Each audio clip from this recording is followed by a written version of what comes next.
शौनक जी ने सूत जी से एक प्रश्न किया कि क्या शिव जी का जो प्रसाद है उसको खाना चाहिए कि नहीं खाना चाहिए।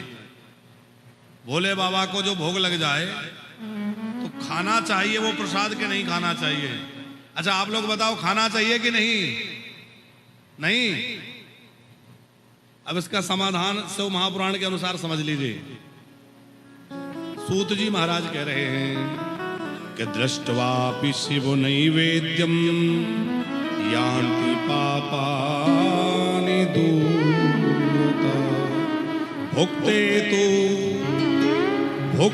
तो शिव नैवेद्यम पुण्यान्यायान्ति कोटिशः।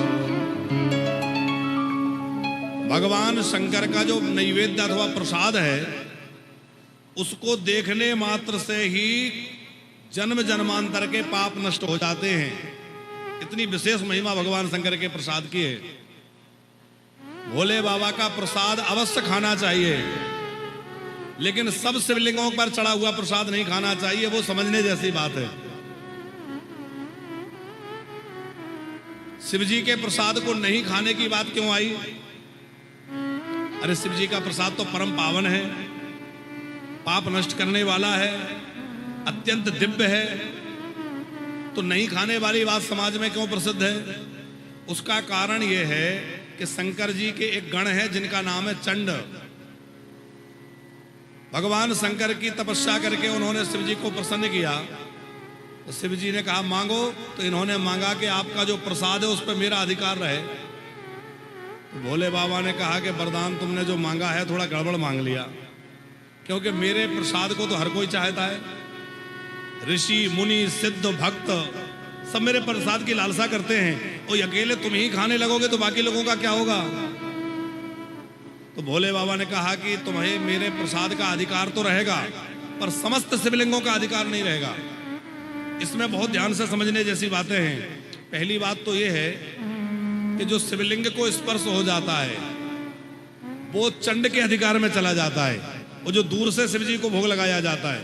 एक बार तो हमने थाली में रखा, प्लेट में रखा, सामने भोग लगा दिया बिलपत्र डाल के। जैसे भगवान विष्णु के भोग में तुलसी डालते हैं, ऐसे ही भगवान शंकर के भोग में बिलपत्र डालना चाहिए। अब आपने बिलपत्र डाल के दूर से भोग लगा दिया तो वो तो कोई से भी शिवलिंग सबका पा सकते हैं, क्योंकि वो शिव जी को स्पर्श नहीं हुआ।